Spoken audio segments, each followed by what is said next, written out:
It's now time for Motivational Mondays with Fionia Salmon.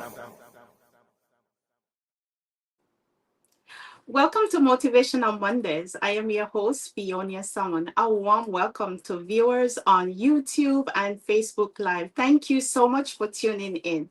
Our guest today is David Mullings, CEO and Chairman of Blue Mahoe Capital, a dedicated impact investment firm committed to driving social and economic change across the Caribbean. Under his leadership, Blue Mahoe Capital serves as a bridge between global investors and high impact businesses in the region, unlocking opportunities that foster sustainability, innovation, and long term success. From humble beginnings, yes, humble beginnings, to navigating a global finance, David has remained grounded in his mission to close the wealth gap, open doors for others to rise. He brings bold ideas, a fearless mindset, and a commitment to creating legacy, not just profit. Get ready to be inspired by his story, the mindset that drives him to lead with purpose. Before we dive into the discussion, make sure to subscribe to my YouTube channel, that is Fionia and Friends. And if you already subscribed, thank you so much. And continue to share my content wide and far. So let's dive into Motivational Mondays with David. David, how are you? And welcome to Motivational Mondays. I am good. Thank you for having me here, Fionia. Thank you so much. And thank you so much for being here. To really understand the man behind the mission, let's take it a little bit take it back to the beginning.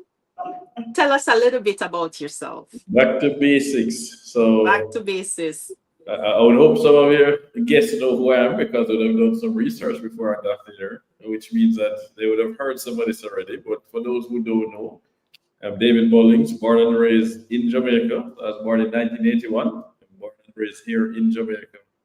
And then went to school, prep school and high school here in Jamaica. Finished fifth form at 15. I'm born in January, so I started the September before. And then went to college in the States. So I started college at 15, graduated at 19, came back to Jamaica to play football, played with Real Mona FC under 20, and in the National League a few games, and then got a half-tuition scholarship to pursue my MBA at the University of Miami as well. My brother did that at the same time as me, so I have an MBA in marketing and international business.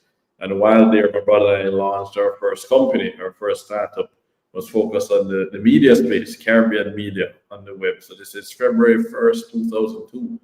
We launched Real Vibes. It grew to have the largest collection of Caribbean music videos on the web. But that is where I learned about private equity and learned about Warren Buffett. And we'll end up getting into that story. So now I consider myself a Buffett disciple.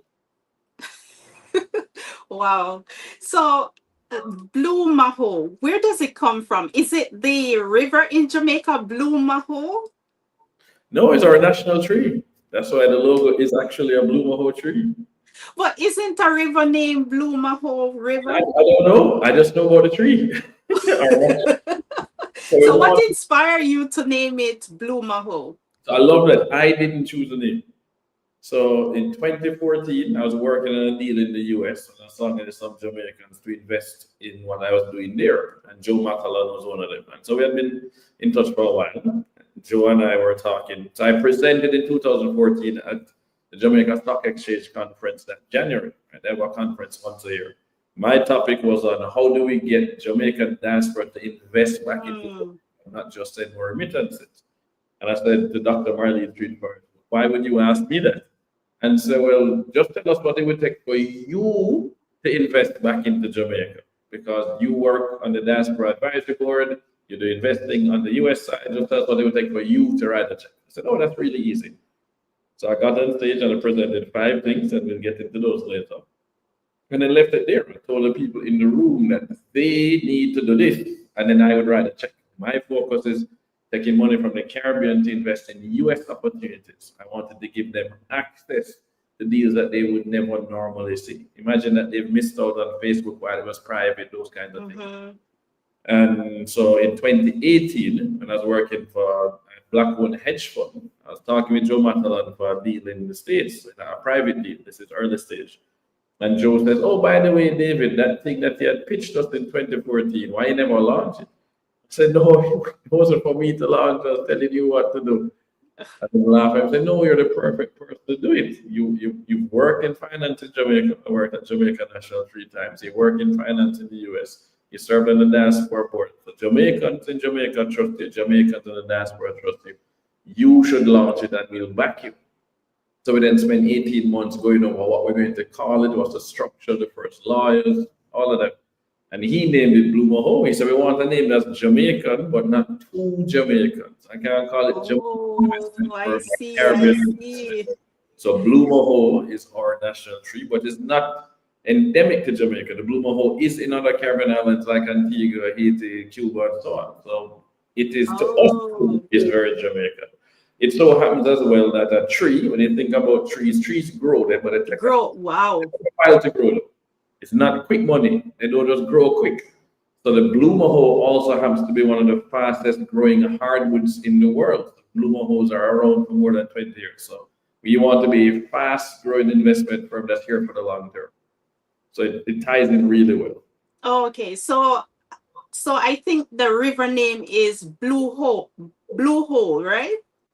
So is Blue Hole a river or is a location to go jump in the water like a big lake? I think it's a river actually. But I know Blue Hole. I think we have more than one. There's a Blue Lagoon. Blue Lagoon is in Portland, so those are two different. Yes. So there you go. So if you don't remember, just link it with Blue Lagoon or Blue Hole. No, just link it with our national tree. That's our national tree. There you go. The national tree. Let's support our national icon. All right, there you go. But before we dive into the finance part of it, let's continue to build the foundation so people who are watching can actually follow your upbringing. Let's build it. I know that childhood oftentimes comes with key people or moments that leave a lasting impression. Were there any role models or early experiences that really planted in your head that, hey, I want to become a leader one day? Yeah, no, so definitely role models and some key experiences. One of the most important role models was my father. So, and that still is a role model for specific things as well. So, mom did well, but dad also came from Montego Bay, eventually became head boy of Cornwall College, got into medical school thanks to Michael Manley's policies, and then became a medical doctor and a lecturer at University of West Indies. So I grew up hearing those stories, visited Montego Bay a lot, seeing where he had come from in Montpellier. And this is near the parish church out there, Anglican Parish Church. So it was great to get those lessons. Grandma had been an entrepreneur with her own store. Grandpa had been an insurance salesman. So I learned a bit about that business world and that entrepreneur world. Mom and dad had me understand the 9 to 5 and going to school, get the good grades, and then you have a career where mom is a nurse. So that was very instructive, but the way that also did things, whether it's managing his tempo, the way he treated us as kids, making time for us, taking time off from work, spending time with his children, the way that he raised us. We're raised in the Anglican church here in Kingston. Dad's uncle actually ran that church. It's his Church of the Ascension in Portland. But getting to see his approach to ethics and how important those things were. He cared about reputation, how you treat people. And it didn't matter where you fall on the social ladder. Class wasn't what mattered to us. We treat you with respect anyway. The help gets treated just like the CEO. So those were very important and fundamental. But a key lesson for me was being a year younger than most of the people in high school. So I'm born in January. My birthday is January 12th. Common entrance is going to be on January 20th or 21st that year. And my school does not want to send me for common entrance. And in fact, I am in the class that's being taught by my granddad. So I'm in grade 5 Mullings and I'm in grade 6 Mullings, and they want to hold me back a year and not send me the common entrance, even though I'm doing great in school, but because of my age. And so that's when I realized that age could actually be used against you. It's not necessarily something that's a benefit. So my parents go and get me to do the exam as a private student instead. So it's called being a private candidate. So the school doesn't send you for one. Your parents register, you fill out the form, pay the fees. So I still took the exam at home. When the results come out now, I'm the only person in my class who passed for champion. We have a bunch of us that passed for different schools. And I'm told that I scored like a 97, and this is common entrance, guys, not GSAT, not all them thing, right? That's what it was back then. And then I'm told that I qualify for a government scholarship. And I'm now rejoicing. And then they come back to me a few days later and say, oh, we can't give you the government scholarship because you are a private candidate. Oh, wow. Who didn't send you? So again, I was punished. It had nothing to do with how good I was.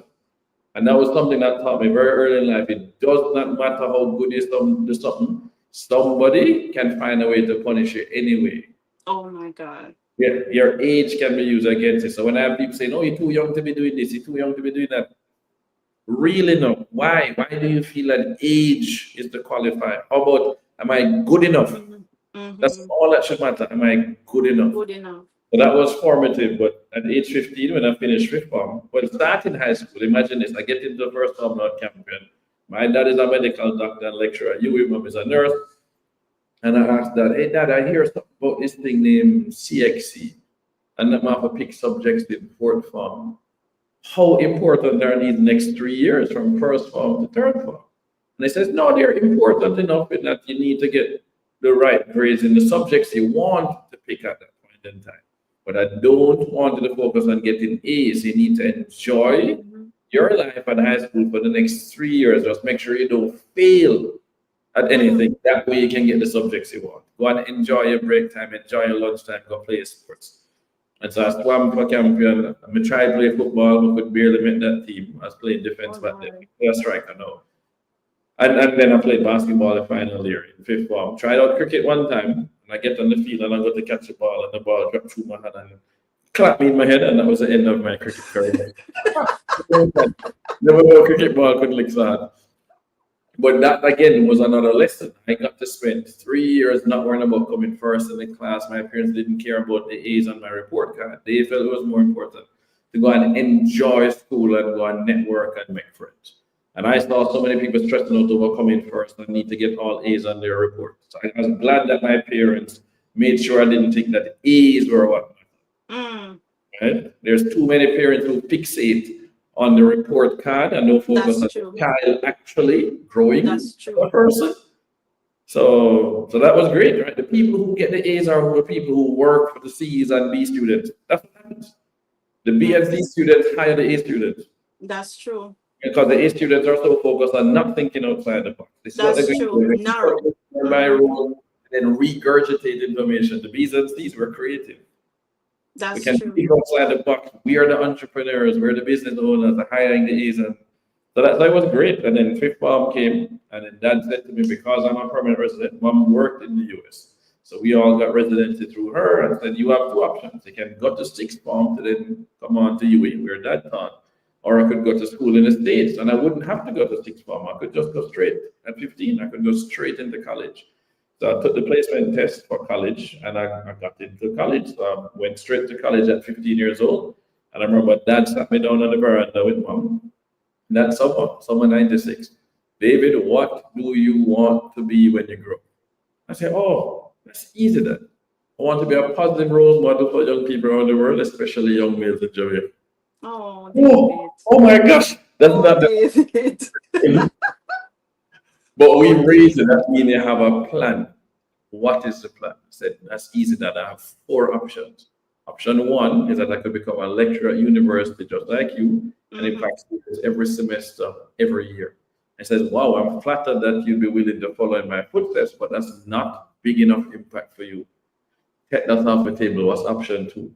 I said, well, I could become a politician and become the best prime minister Jamaica has ever had. I can fix education, get the crime rate down, and improve our healthcare system, and then I could save a country of 3 million people. And Mom says, oh, that's actually doable for you, but you're probably going to get that and I shot. So you can't do that until we did. Please put that off the table. What's the last 2? I'm like, these people are parents, right? So what's the last 2? My God. I said, all right, then option 3 is that I could become a star footballer and use it for good, right? A footballer Yeah, becomes but a footballer. use it for good.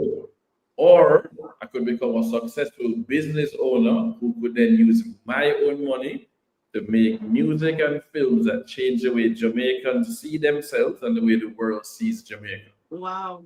And mom said, oh, those are not mutually exclusive. We support you in both of them, football and becoming an entrepreneur. Who is your role model? And I said, oh, mom, that's easy. Richard Branson. Oh. Okay. No problem. And mom bought me How to Win Friends and Influence People, Gifted Hands. Eventually, Losing My Virginity comes out. She buys me that as well. And then dad says, all right, well, since you want to do this entrepreneurship thing, starting this summer, summer 96, every summer and every Christmas, you need to get your brother who's a year younger than you to come up with a business idea. Mom and I can invest 10,000 US dollars in. What? But you have to give us 5-year projections and you have to come and present, you have to pitch. So every summer, starting 96, every Christmas, I started doing that with my brother. And that went from being Dr. Mullings to being Dr. No, until December 2001, they finally said yes. And I said, oh, right, did you really have $10,000 you can risk? And I said, no, we're not giving you $10,000 in your hand. We're going to absorb your living costs up to $10,000. So they take on the rent, the car payment, health insurance, all them things. And you're going to get part-time jobs, and the money you make from the jobs you're going to put into the business. And so my brother and I had started our MBA that fall 2001, and we got part-time jobs at the movie theater as supervisors for the concession stand, and we were able to use that money to put into the business. And then later on, mom and dad actually did put in 10,000. They put in 25,000 eventually. And I said, you really had the money the whole time? They said, yes, but you would never have treated it the same way if we had just given you the money. Because you had to go out and earn it. You understood the value of the money better. I was like, wow, thank you for those lessons. So my parents have been extremely important to my trajectory and where I've been. And I thought it was normal. I thought that is what all parents do. To me, that was normal, that's expected of parents. David, now I see where the humbleness comes from. And now I see it, just listening, especially going on your Instagram posts, those morning walks, and you just calmly. I was like, this man don't seem like a CEO or a chairman. He's just like a good friend. You know, I could relate to you. There's no, it's relatable. You are very relatable. And I think too many people try to not be relatable. They want to come across as being above you in some way. They're better than you, they're smarter than you, and they want to throw it at you, thinking that impresses people. It's like, no, actually that doesn't impress us. So true. Using big words when you don't need to use big words is not impressive. We Thank actually you. proud of that. I'm proud of you. Simply. How about that? Just explain it simply in plain English, because if a 13-year-old can understand it when you explain it, it means you understand it even better. Humbleness. And so I'm going to make you stop using that word though. Humble. I'm going to you right now to Google. Right here, you're going to Google humble. What is the meaning of humble? And I want you to read it out. Okay, hold on. I'm going to Google it. You put me on the spot. Let me get it. A friend of mine, Felicia Hatcher in Miami, runs the Black Ambition Prize. This is something that's funded by Pharrell, the producer. And Felicia had posted about don't talk about being humble. Here is what it means. Is this what you actually mean? Right? So what you really mean is that I'm relatable, that I'm down to earth. What does humble mean? Let me tell you, humble mean is having or showing a modest or low estimate of one's own importance.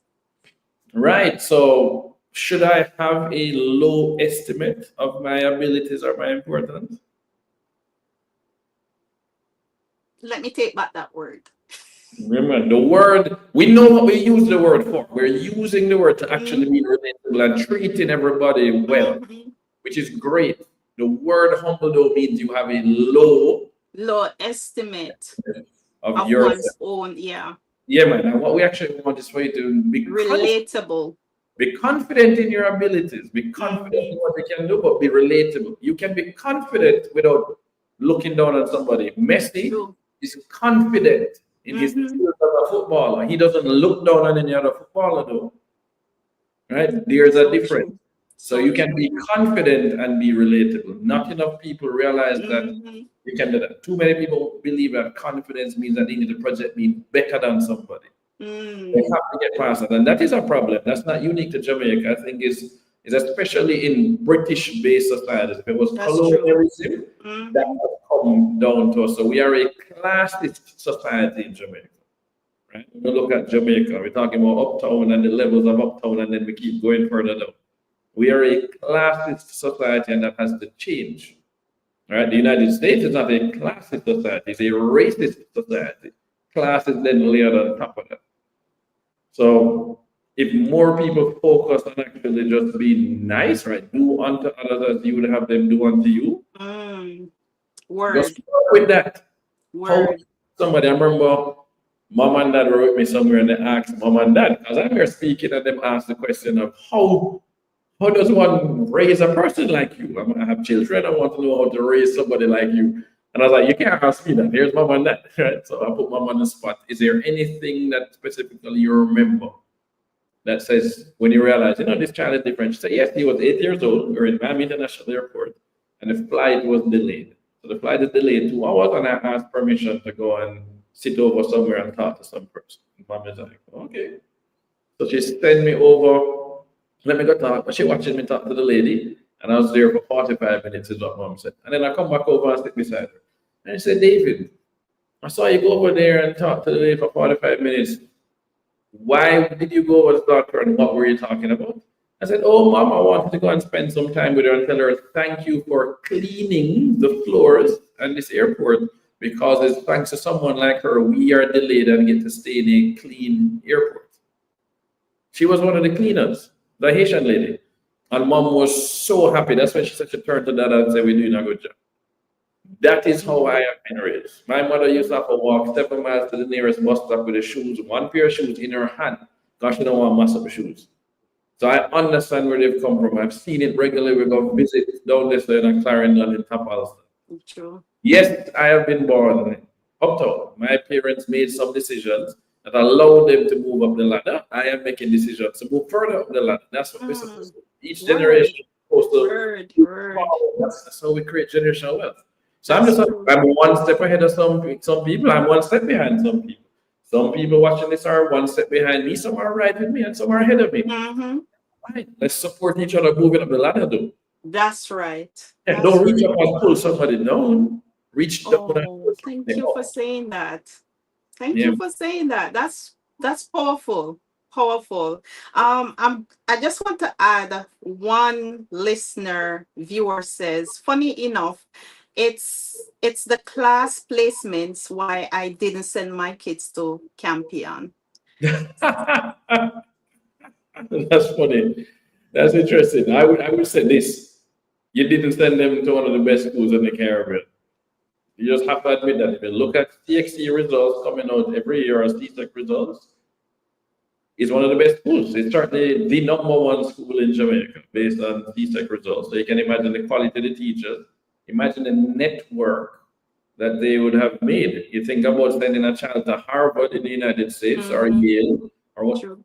The network is why I send them to school, right? When I talk about who my friends are from Camden and what they do, and who I can call and who calls me, that is impressive. Yeah, man, I went to Arden. What school? It's not Camden, right? It's not Camden, it's not Immaculate, it's not Andrews. If you look at CSEC results, if you look at who is there and what their network is, kids should go to schools for their network. College is more important though, thankfully. Jamaica, high school kind of important, but your college is going to actually be where your biggest network is formed. So pick your school based on an alumni network and obviously if they have the right teachers for the subject that you want to go into. You want to be an engineer, go to a school that's known for producing great engineers. You want to be a medical doctor, go to a school that's known for producing great doctors. Yeah, Campion is interested in the way they place the people, but nobody's done at Campion. So whatever class them get into, nobody done at Campion. She went on to say that my kids too finished the 11th grade at 15 at Arden. Both got scholarships to attend UWI. Yeah, man, that's great. That's great. You make your choices, the kids will use it going from that, and you get to teach them all sorts of things and allow them to then move forward, right? How many people never have them kids get into a high school, much as go off to university, much as get a scholarship? So you've already put your kids in the top 10%, period, of the world. This is not just a Jamaica thing or a Caribbean thing. The fact that they can land scholarships to a university anywhere in the world, they got a scholarship to a big university. You is in the top 1% in the top 2% in the world. So that's already a big deal. Just getting in is a big deal. Then they got scholarships to get in. Yeah, that's a big deal, right? Big deal. So first of all, hats off to the parents who did it, because there was sacrifice required to get them there. You had to raise them with a certain amount of discipline. You don't get scholarships without being disciplined when it comes to your work. And it's not just about the schoolwork. You have to do stuff outside of your schoolwork. That's right. Leadership stuff. They probably had some clubs. They were a president or on the e-board of some club, or a few clubs that did volunteering. So you've created a well-rounded child. Because school is fine, right? You could have somebody go to campaign and turn out and don't get no scholarship to go UWE as well. It's about the parental support and the effort the child puts in as well. And the effort the child puts in is going to be proportionate to how the parents help the child to understand why effort is required. So now my hats off. Hats off to you, math and science with TWD. I remember when I was going to school, when I started high school very late. I started high school when I was about 17. And wow. At the time, 17, I started high school. I started very late because I started reading very late. And it was my decision that I'm going to go to high school and do my best, because all my sisters and brothers before, they didn't go to high school. So I said, you know what, I am going to break this right here. I'm going to go to high school, finish high school, and I'm going to go to university. So sometimes it comes back down to the child as well. If you're not getting that support, you have to be your own support. You have to rally for yourself. You have to break generational struggles. Whatever it is, you can do it. So at times it doesn't matter the school that you go, but it's the intention that you go with that I'm going to stand out. Exactly. You could go to campaign and joke it out and you get kicked out because they're not going right. You could go to audit and you could be valedictorian in class and score better than some of the campaign students. You could go to Tivoli Gardens, and I got to visit that school, and it was incredible to see some of these students and how well they were doing. So yes, some environments make it easier to do well, but there are some people who can't do well in some of those schools, right? There's some schools that they go into and they're just like, I can't manage this pace, or there's some other things, or the teacher is not taking the time to help out that student. So again, school, I would say the class placement should have mattered. The teachers should have mattered. Will they pay attention to my child? Because that's all you care about as a parent. That's my child. But you know your child. You know what is the best environment for your child. And so we should never question a parent who then chooses, right? I've known people who have come to campaign and transfer. I've known people who transfer from somewhere else to campaign. It matters. Where you thrive really is going to matter. And right, whatever seed you have, you planted in the soil matters. It's the same seed. The soil I planted in will actually determine how much this thing going to grow and if it even grow. I could water it till my dead. I could throw fertilizer till my dead. If it's wrong, it's not growing.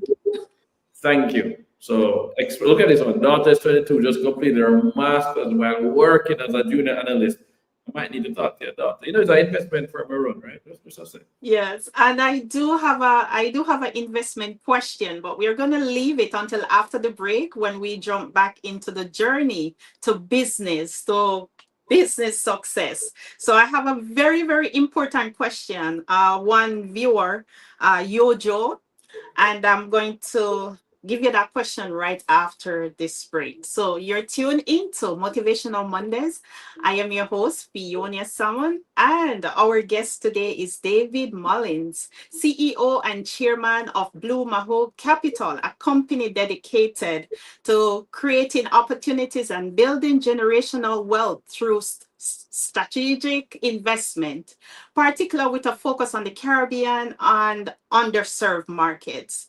So remember, please subscribe to my YouTube channel and go ahead and share out this live right now. And thank you so much for being here. Thank you for your time. Thank you for your attention. Thank you for all the questions coming in. Thank you so much for everything. So let's dive back into the discussion with David. Let's go down the journey to business success. Let's move into the business world now. What was your very first step into investing and entrepreneurship?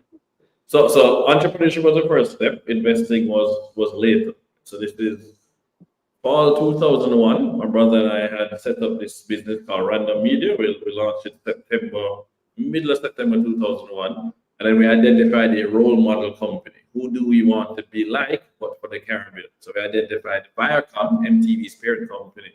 Said, great, we want to eventually build a Viacom focused on Caribbean culture and entertainment. What do they have? They have a TV station, they have this, they have that, they have that. Which one are we going to launch first?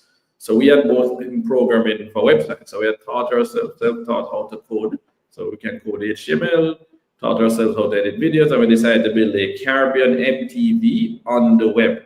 So this is now December 2001, and we're going to learn how to convert videos into 56K for them to stream all the way to 300K, encode the videos, launch a website February 1st, 2000. But we had a plan based on a role model company. We never want to reinvent the wheel. I don't believe that you should ever reinvent the wheel.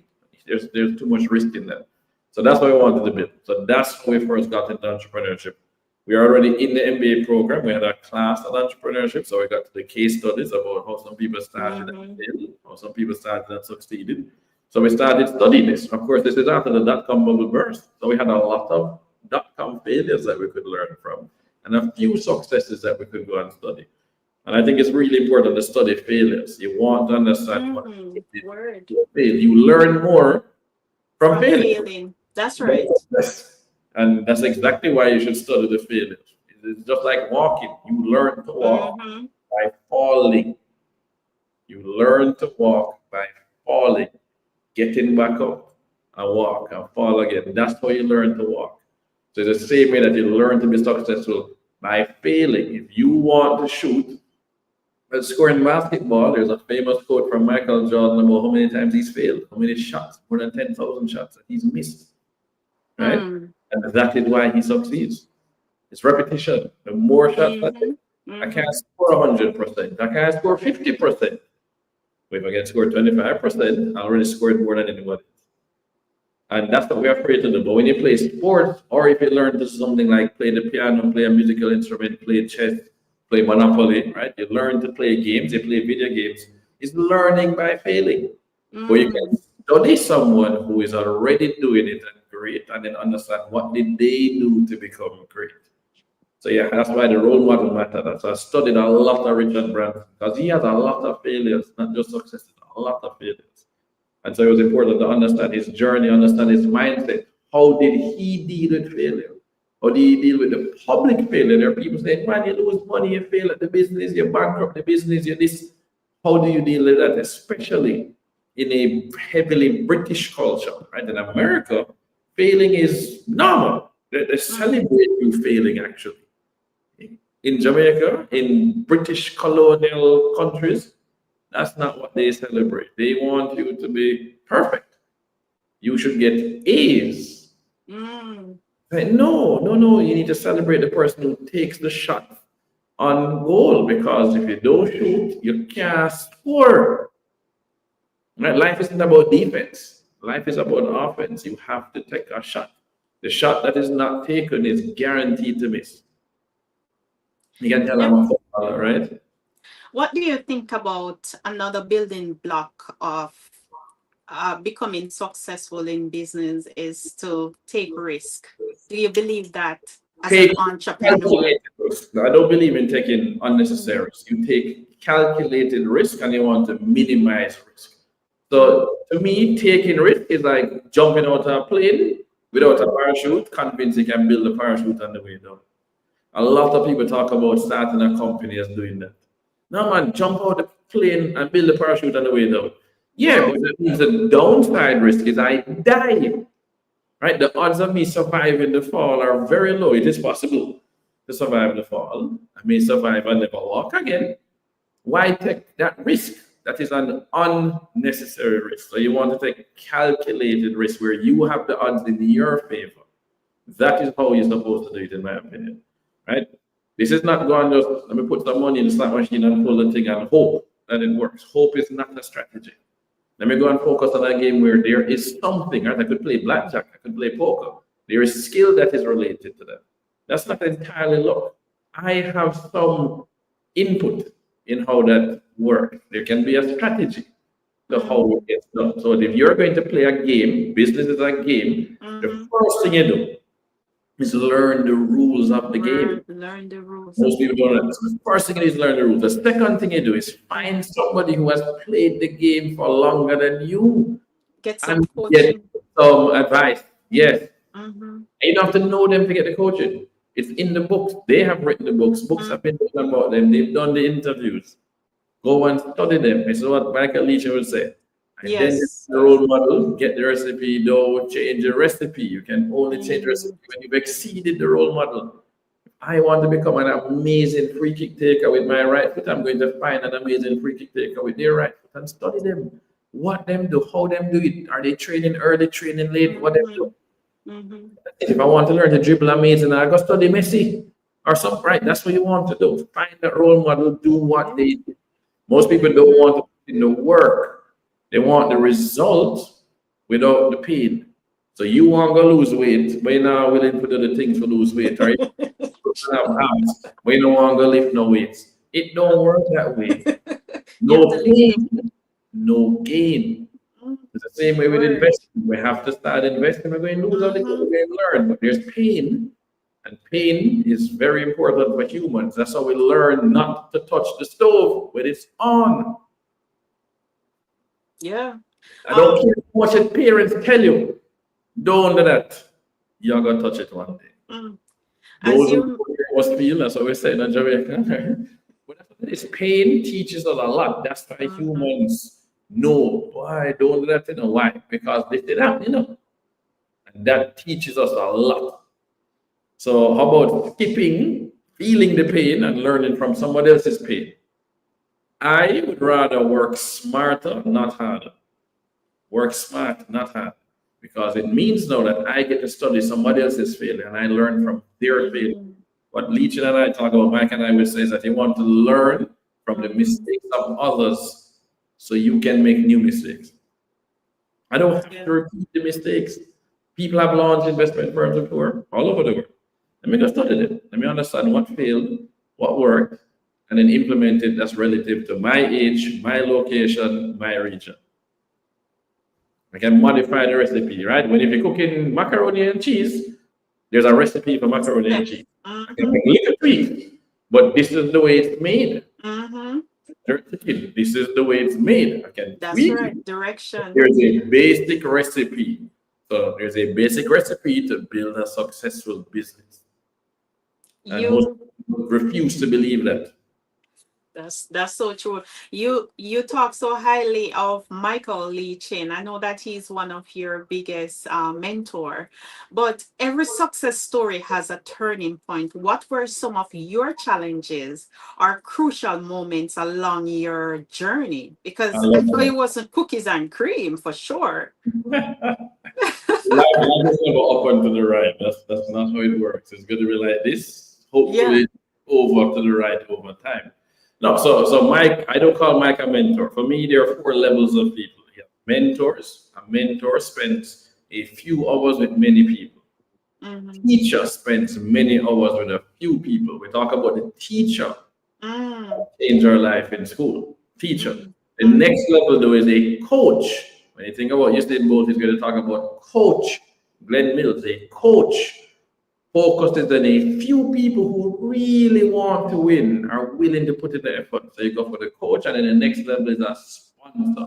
A sponsor opens doors for you. So Michael Leach is my sponsor. I don't need he was a mentor when I read about him. I read about Warren Buffett, that was a mentor. became a coach because Mike, I could talk to him and get feedback. Now I'm a student of it. Right? He's a teacher, he's a student. Then him say, man, I like how the student are going. I'm a coach, Coached me. And then we move on. Hey, David, come on this. Yeah, I'll go on the magazine cover with you. Come to this. Let me introduce you to this person. Let me do this. That's now a sponsor. And your goal is to go from mentor to sponsor. Have somebody go from being your mentor to being your teacher, to being your coach, to being your sponsor. And that means that you're proving that you're a worthy student. Not a good student, a worthy student. Be worthy of that. So, one of the most important lessons for me was talking to Mike. How did that even end up with that cover, right, that you were showing? I was in hospital 5 years ago. So this is 2019, right? 6 years almost. And going into 2020. And I get rushed to the hospital. And after the surgery, I had a tumor. My appendix had grown pretty large, 5 times the size of my fist, into the right colon, and I have to remove the entire right colon. So I'm in hospital now in the first week of February, and I have 10 days in hospital, all these tubes, everything. I had 5 days waiting on the biopsy result. Am I going to need chemo or radiation therapy, or did they get everything out?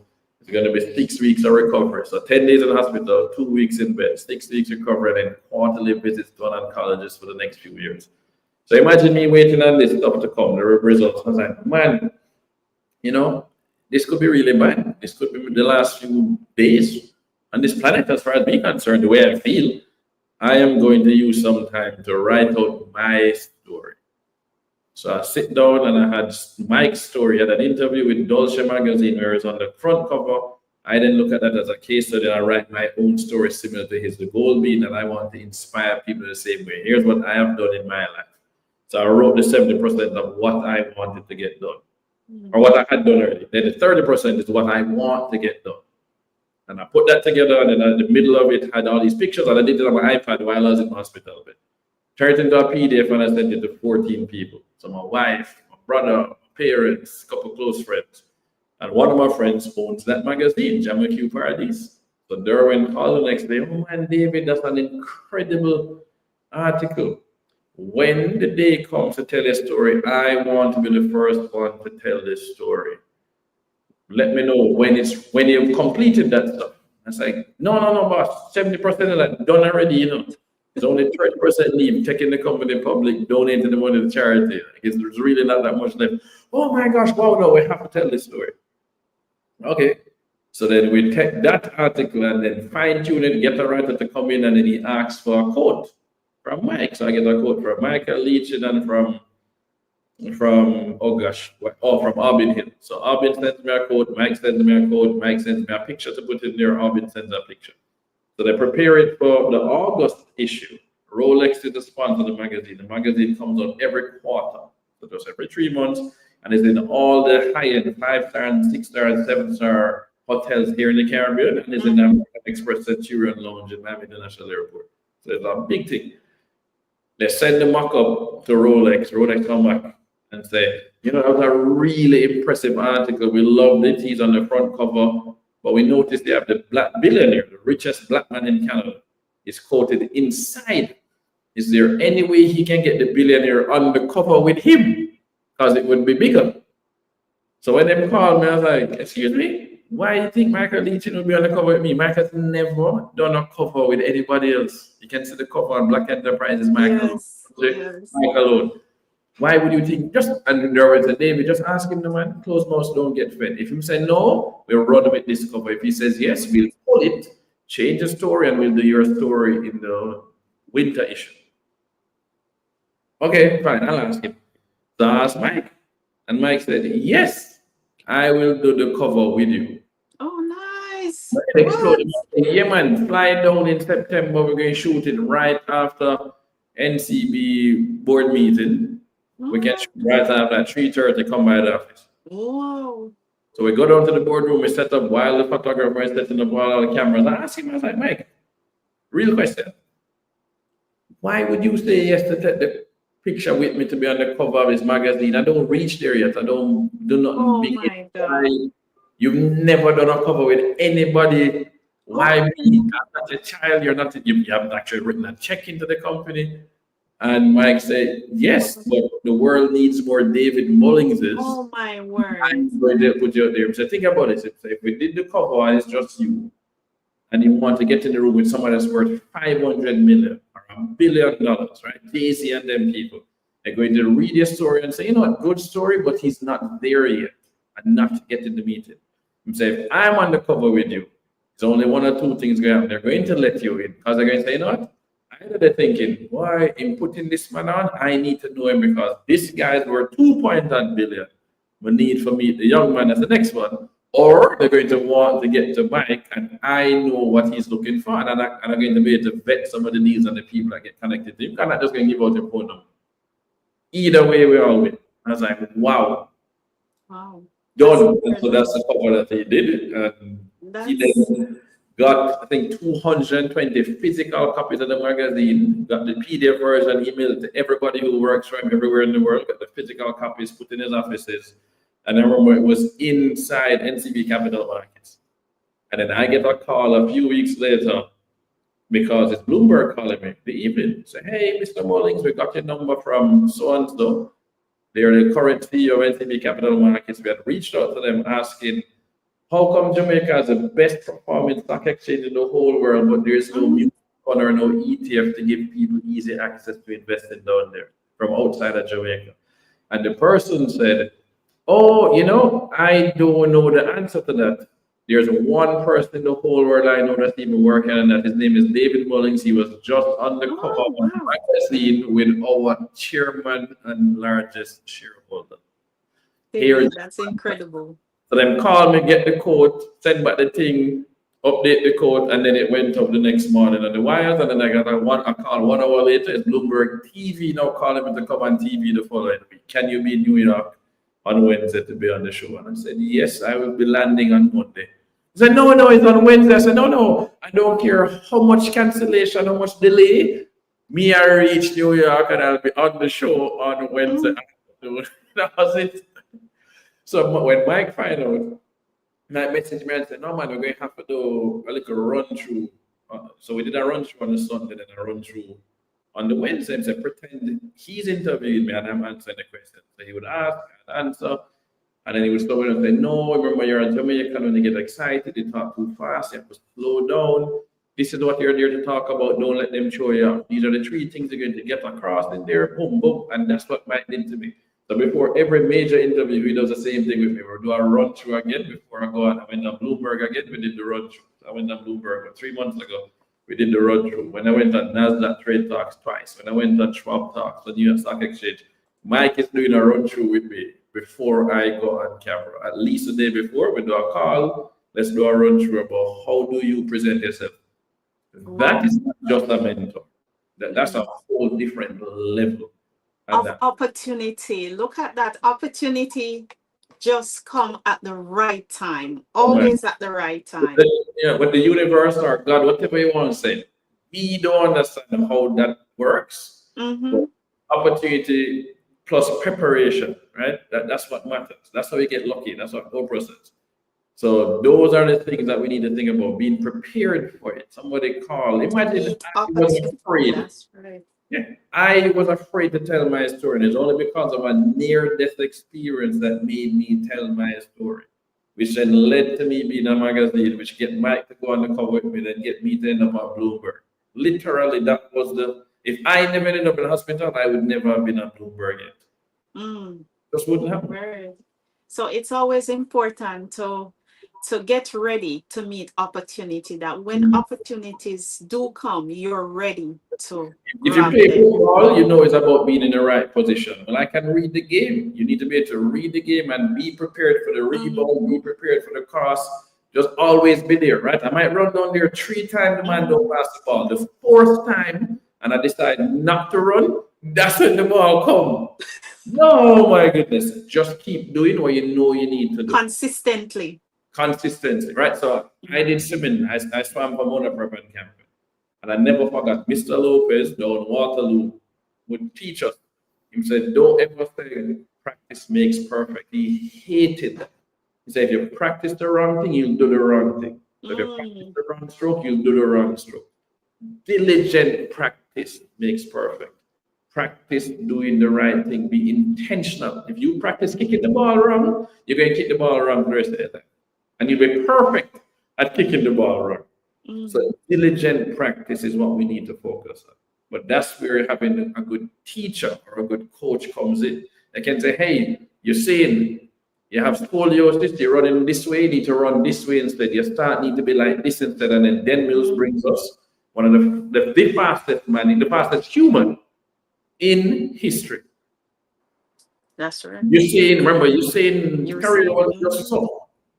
The man career goes on job. You're saying was injured, you're saying had problems. Thankfully, Digital was one of his key sponsors and he was able to keep going. And then he got Ben Mills as a coach. That person said, hey, you have the makings of greatness enough, but you need to change this. The strategy. He was willing to listen. The mindset. A lot of us are not willing to listen to somebody who's been there and done that already. That's who's right. telling you, hey, you can be great. We need a little tweak. True. That is actually humility. That's when they say, you know what? Ma listen to. That's true. There is. I think it's more important to listen without wanting to speak back to them. Just listen to what they have to say. Go home and let's over do some research. But at least that's true. Absorb it first. Go home. Don't just say, "I listen to you." Let's listen. If you're looking for the path, you haven't found the partners yet. You haven't found the role models yet. Let's listen. Then go home, internalize it, and just think about it. Because the person's not coming at you from a place of, you're not good. They're coming from a place of, you could be even better. Okay, that's a good place to come from. I recognize you're already good. I think it could be even better. Yeah. Why am I going to turn down that information? It's free, but not pay for it.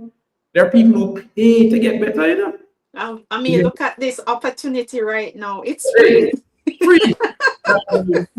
People watching on my Instagram, people here watching on your channel. It's free. And you'll be saved, and people can watch it again and they can make That's right. And then they're going to send us a DM and reach out, and you never know where it can go. So this is what the internet allows us to do. There's so much knowledge out there. In fact, it's the most knowledge that's ever been available to humans. That's right. And there's always a teaching moment in every moment. Yes. And sometimes, as you mentioned, that we tend to talk, and we don't listen. Sometimes we need to listen more. We will improve if we listen more. So thank you so much for that reminder. And I have a question here from one of our listeners, viewers. He said, what are the steps to invest in your organization from overseas?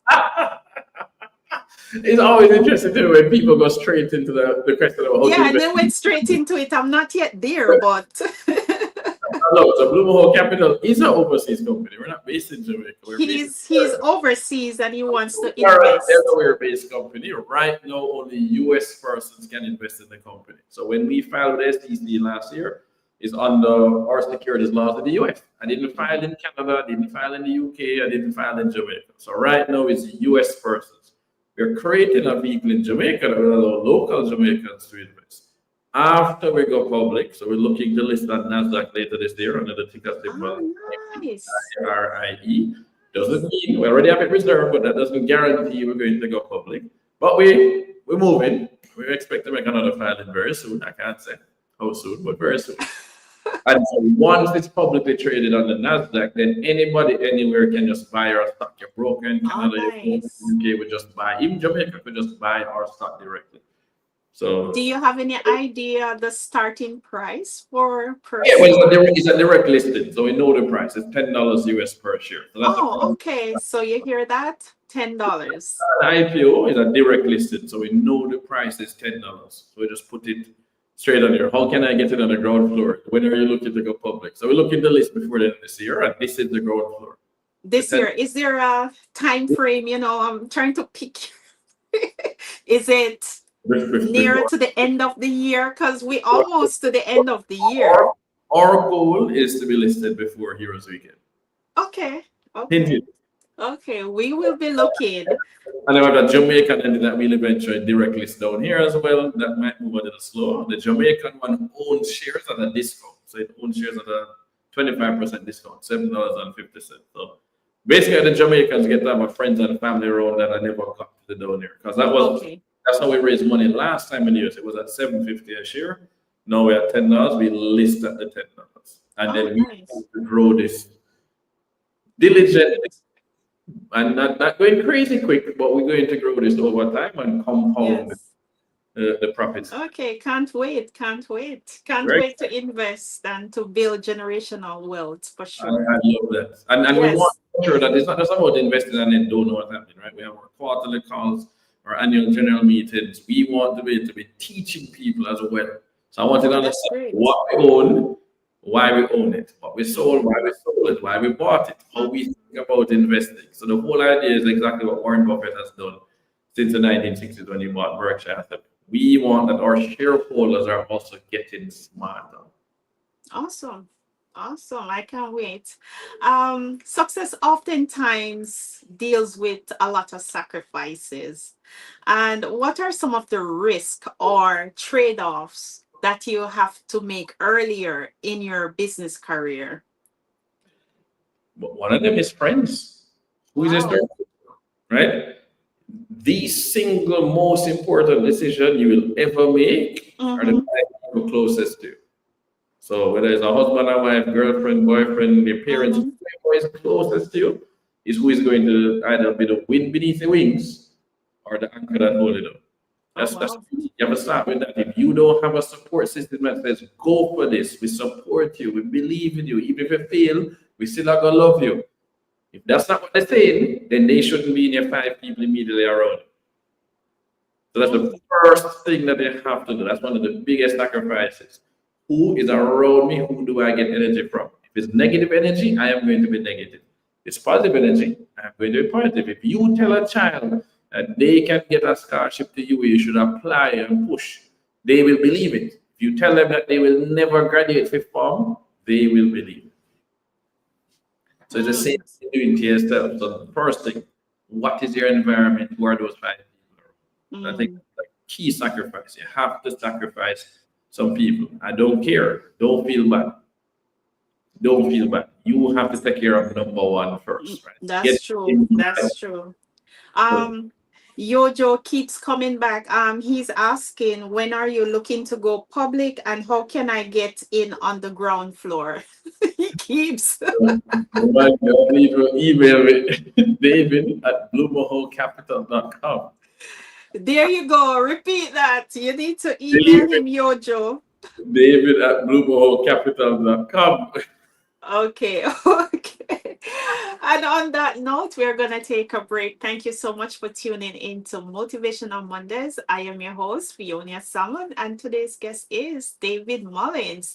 He is the CEO and chairman of Mahoe Capital.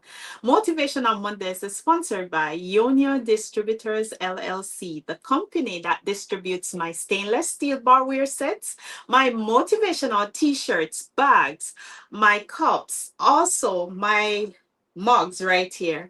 And they are also featured from my book. It will be long, but not forever. Please go out and support and get a book. And while you're at it, get a t-shirt to go with it. So thank you so much for those of you who already supported me. Thank you. I appreciate you. So let's get back in it and try to wrap up. I know there's so many questions coming in. Hi Jay, thank you so much for tuning in. She just got here. How are you? Go ahead and ask your questions and they will be displayed on screen. Let's jump a little bit and let's talk about advice and reflections. There are so many young people looking for guidance. What advice would you offer to them as aspiring to become an entrepreneur? What are the basic foundation you would say to them that they need to have in order to become a successful entrepreneur? Yeah, so the first thing that you have to start with why. Why do you want to be an entrepreneur? Why do you want to be a business owner? Right? It can't be money. That cannot be the answer. The money is going to take too long to come. So if it's money you want to do it, that's the wrong answer. If it's because you want to work for yourself, And I hope you understand that you work more hours for yourself when you start than working the 40 hours a week for somebody else. So you need a why that's bigger than I want to work for myself and I want to work fewer hours. I can work more hours. It's not just money. So find your why, which is actually a book by Simon Sinek, and I think is a really important one. So that's the first one. So once you find your why do I want to do this thing? Now I need to figure out who has done it before. Find the role model. Take the time to identify the role model. The role model doesn't have to be someone who did exactly the same business as you. They could have done any business and just been successful. So now you can study their recipe. What did they do to become successful? So you're going to be doing your research now. So now you have your role model that gives you an idea of how to start and scale a business, how to overcome failure. Then now you need to figure out what do you want to go and do with your business. You're an entrepreneur. What problem do you want to solve that people are going to pay money for, that you can generate a profit? You're not running a non-profit. It's not a not-for-profit. So it has to be a problem that you're solving and people will pay money for it and you can make money solving that problem. Now you need to figure out what will allow you to differentiate yourself in that market. From everyone. Yes. So Yeah, true. man. So true. Thank you so much for that. You mentioned that it's important and vital to have a mentor. And oftentimes, as you mentioned before, people don't really like to listen. What would you advise them to do? I know that you're going to say listen, but there must be other ways and means of saying, hey, it's important, it's vital to have a mentor. Yeah, so remember, mentors are people you can just study. The teacher is the person that's going to actually help train you, preferably a coach. People have business coaches. That's who's actually checking in with them on a regular basis. So I think that is important that you focus on that. Again, the role model is what matters. You get their recipe, you're not going to change it. That recipe now becomes a framework for making my decision. I can use that framework and then I can use it to control my emotions. I don't want to make emotional decisions. I want to make logical decisions. So I have a framework, which was a recipe. Now I control my emotions and now I need access. I need access to capital. I need access to opportunities. I need access to good people.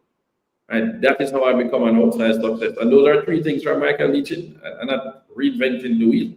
Mm-hmm. That's what he says is the way he's supposed to do it. It's based on what Warren Buffett did. So he has taken Warren Buffett's recipe and look what he did. He's the richest black man in Canada. That's Okay, why am I going to mess with the formula? I have not exceeded the role model.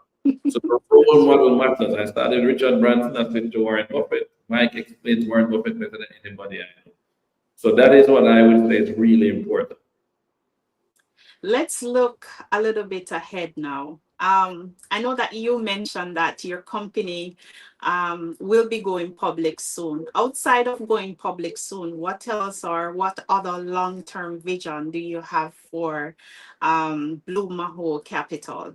Well, I'll answer that. I have two questions popping up on my Instagram feed, and this is interesting. Somebody asked. Go ahead and answer those two questions. They say, how does one apply for a job at your firm? I'm located in the South Florida area. I have a strong background in accounting and finance. So I love this. Email me, david@bluemahoecapital.com, and let's talk. You never know. We are going to be building on the team and scaling this team, especially in the asset management side. And then this other one is asking, what about access to financing, especially in Jamaica? You know, I get that question a lot. Please answer that question. Yeah, man. So access to finance. Most people want to get money to go and start something, and then they go to the bank. Banks are supposed to give you money when it's risky. That's the whole point. The bank has our money. You wouldn't give it to the person, so why should the bank give it to the person? Mm-hmm. Use collateral. So you need to find angel investors. That's who it is. It starts with angel investors. So if you look at successful tech startups in the United States, it always started with an angel investor. So now you need to go and study, what do angel investors look for? So to get access to money, because some of them exist in Jamaica, not as many as the United States, but they do exist. What does an angel investor look for? You can Google that, you can ask ChatGPT, you can find a video on TikTok. Do all of those things. There's a bunch of boxes you need to check. Just do it, do it, do it, do it, do it. Somebody has done it before. How have other people raised money in Jamaica? Find out how they did it to start. Great, how can I do that even at a smaller scale? Typically, you raise money from three people to start: friends, family, Mm-hmm. and fools. And if you are not a friend or a family and it's you writing the check, you're a fool, right? But that's really the three F's. So if your family can't write the check, then you need to go to your friends. If your friends can't write the check, you need to find some new friends. Mm. You're going network. Now you're going to do that. So in my opinion, you fish where there are more fish. Fish. Oh, word. Fish where Word. there are more fish. Fish. Oh my God, word. Make sense? Yes, makes sense. Fish Have, where have, where is always fish. yeah. I have a better chance of catching a fish if there's already a lot of fish there. True. True. Right? Jamaica is not the place to necessarily raise money for early stage ideas. We don't have that many fish, so when you fish So it, it's true. only for people that try to catch fish. That's America, true. America has a lot more fishes. A lot more fish in the sea. Access the capital. So find a way to get there. How have other people done it? That's why I keep saying to people, staying here trying to raise some money is racking your head against someone. You're just beating it against a brick wall. Mm. It's possible, it's way harder. There are ways to go and access capital up there. Go and look at how Jamaicans have access capital elsewhere. I think that's what you need to do. But you can also bootstrap and just start it yourself, right? There are three ways to get capital. You can beg for it, you can borrow it, and you can earn it. Mm. Three ways: beg, borrow, or earn the capital. So you Big could be borrow working, earn. make the money, start the business, and start generating some money. Nobody likes saying no when there's already a track record. Start. Too many people are waiting. No, I need this amount of money for starting. No, Mm-hmm. most things don't need that much money to start it. So start smaller and do things that don't scale. Learn, get smarter, then prove to the people, here's what I'm doing, here's what is differentiated, here's why I am I'm doing worthy of doing this thing. Otherwise, just keep running it yourself and build it slow, which means you're going to read the right books, watch the right videos, get a coach that can then coach and help you to build a business. You don't have to raise money to start. Once you're actually doing well, it gets a lot easier. You're going to have people asking, how can I invest in your business? So you actually So, really top of the stick. so let me ask you, David. What's the difference between you mentioned angel, is it Angel angel investment. investor and a silent investor? And how can I attract a silent investor in my company? So I would say the difference is that angel investors actually want to help you. Silent investors get the money and just come out of the business. I'm going about them business and just need Just it. update it. Angel investors tend to be people who have been successful entrepreneurs before, had an exit, make some money, and decide they want to pay it forward and be that guardian angel on their shoulder. They can bounce ideas off and get advice from. An angel investor is better than a silent investor. Mm. The angel investor is actually going to be able to help me and say, Input. I'm scaling my business. I did this, I used this Mhm. person, this thing didn't work. Don't do that one. Go do this instead. Here's Yes, what you do, right? yes. Again, you get to learn from the failures of others. That's Mhm. what the angel investor allows. A silent investor, maybe they just make a bag of money because they work as a lawyer and win a big case and write you a check. Yeah, you got the money. You know what's more important than that money, though? Advice. Advice saves you money and then can make you money. Money by itself don't make you money. So the advice actually can be priceless, right? What Michael Leachin has given me, you couldn't write me a check for the same thing, right? Him being on the cover of the magazine, the doors he's open, coaching me to be on Bloomberg, giving me access to his CFO for 6 months at no cost. That's not a check. It's worth more though. When I asked Mike, I didn't ask him for money when I first met him. I asked to be a student. I said, can I learn from you? And he said, yes. Oh, wow. Word. I didn't ask for money. He said, no, everybody wants your money. I don't see You you. need the knowledge. Yeah, I need the knowledge. I can Mhm. get the knowledge to use to make money. Yeah. Mhm. Somebody said, how could I get a meeting with Mr. Michael Leach in the grass two frame? Show up at the annual general meeting for NCB and go up to the mic and ask a question. I met him at an event he was presenting at, and I go up and ask a question. That's how I met Douglas Orin. That's how I met Albin Hill. Show up where they are. Ask a question. They're advertised speaking somewhere. That's how you meet them. Word, I'm word. not sure Oh that's my in- God, you drop a lot of insights on us. And thank you so much. Thank you for all of this free information. Yeah, But man. Lovely. the video that I'm about to share, it's close to my heart, and it's a roofing project at Ferguson Primary and Infant School. I've launched a GoFundMe campaign to support this initiative, and I want you to take a look.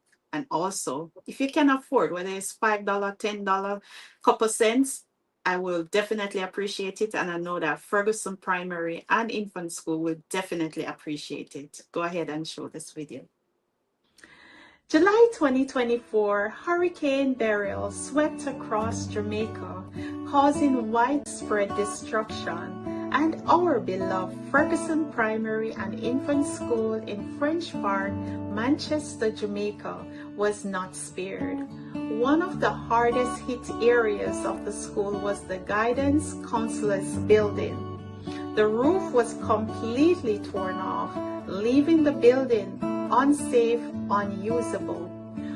What was once a safe, supportive space for our students are now exposed.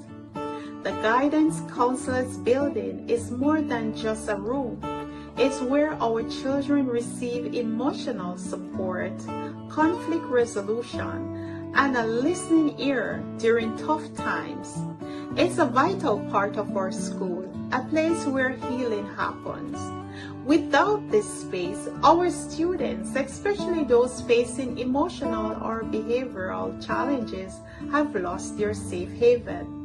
We're calling on kind-hearted donors, alumni, community leaders and members, and friends across the world to help us raise $20,000 to rebuild the roof and restore this critical space by December 2025. If we reach the goal early, we will close the campaign and start building immediately. Transparency is our top priority. Every dollar will be used for the rebuild, and we will share all spending with our supporters. Your contribution will cover roofing materials, skilled labor, contractor fees, storm proofing, waterproofing, minor interior restoration from water damage, building permits, and safety inspections. Full accountability is guaranteed. We'll provide photos, updates, receipts throughout the process, and also heartfelt messages from the students and staff. In a rural community like French Park, rebuilding isn't always quick or easy, but with your help, it's possible. Our children deserve a safe space to express their fears, dreams, and challenges. Let's not let Hurricane Beryl take that away. Donate any amount. No contribution is too small. Share the campaign on social media, WhatsApp, email, word of mouth.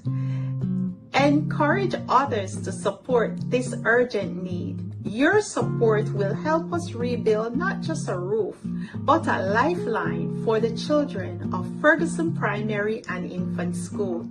From all of us at Ferguson Primary and Infant School in the heart of French Park, Manchester, Jamaica, thank you for helping us recover from the storm. Thank you for giving our students hope, healing, a safe space once again. Together we rise. Together we rebuild. Help us restore what Hurricane Beryl tried to take away.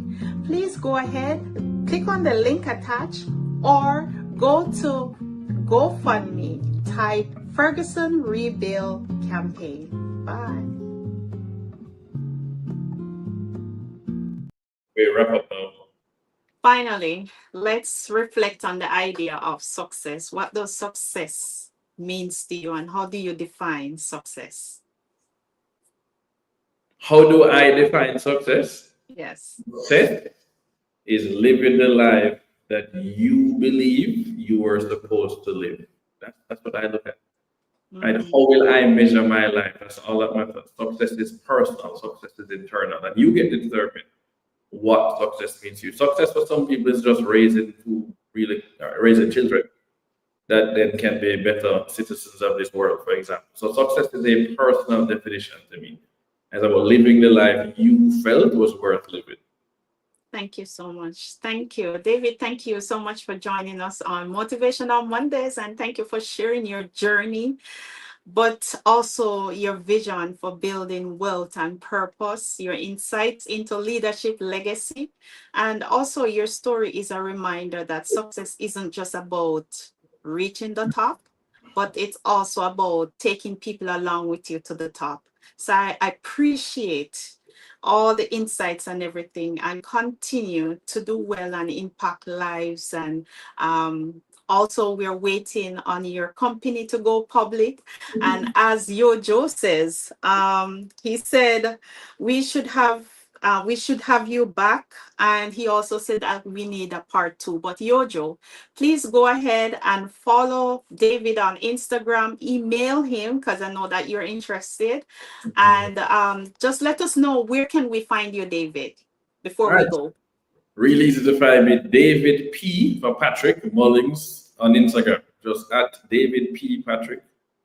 P for Patrick. So David P Mullings. Or you can go to davidmullings.com. So you see my name here, just davidmullings.com. And all my things, YouTube, Twitter, everything, the links are on there for you to follow me. The last thing I want to leave you with, because you're just talking Sure. about success ladder, there's an African proverb that says that success is a ladder that cannot be climbed with your hands in your pocket. You see, Repeat that. success is a ladder that cannot be climbed with your hands in your pockets. You have to take from your pocket and give to other people. You have to reach down and help other people. That's it. Mm-hmm. So give, just like how you have that project, I'm going to look into what I Yes. can give. Thank So you. give. And you don't have to wait till you're a multimillionaire to give. You can still give something small. We can help others. And I think it's really important that we keep about each one, and reaching back and helping That's others. true. That's You true. know, don't wait till the bus big for reach back. You saw a book that you like, share it with somebody. You saw a video on social media that moved you, Mhm. send it to Oh, someone. thank you. Yeah. Thank you, David. Thank you for that All right, reminder. come on. Anytime you want, we can make it. I want you back all the time, every month. Oh my gosh. No, man, I know that you're busy. I know that you're busy, but no. I'm going to make you lose that word as well. I am not busy. I am a productive person. I am never busy. I oh, was taught to make time for what matters. This matters. Talking to these people, sharing with these people, this matters to me. So I will make time for this. What you are oh, doing thank matters. you. It's important. This is Thank legacy. you. It is. Thank you. Oh my God, you give me the chills. Thank you so much, David. Thank you. And thank you for your time. Thank you for everything. I can't thank you enough. And for my viewers, my watchers, everyone, thank you so much for being here. This is where we close Motivational Mondays. I will see you in another 2 weeks. Until then, please go ahead and subscribe to my YouTube channel. That's Fionia and Friends. Don't forget to get a t-shirt while you're at it. Also get a copy of my book, It Will Be Long But Not Forever. On behalf of the entire team, thank you so much for being here and have a great one. Bye. Thanks for tuning in to Motivational Mondays with Fionia Salmon. Motivational Mondays airs every first and third Monday at 7 p.m. Eastern or 6 p.m. in Jamaica. And it's sponsored by Ionia Distributors LLC. Follow Fionia Salmon on Facebook, Instagram, and TikTok for info on future episodes and more.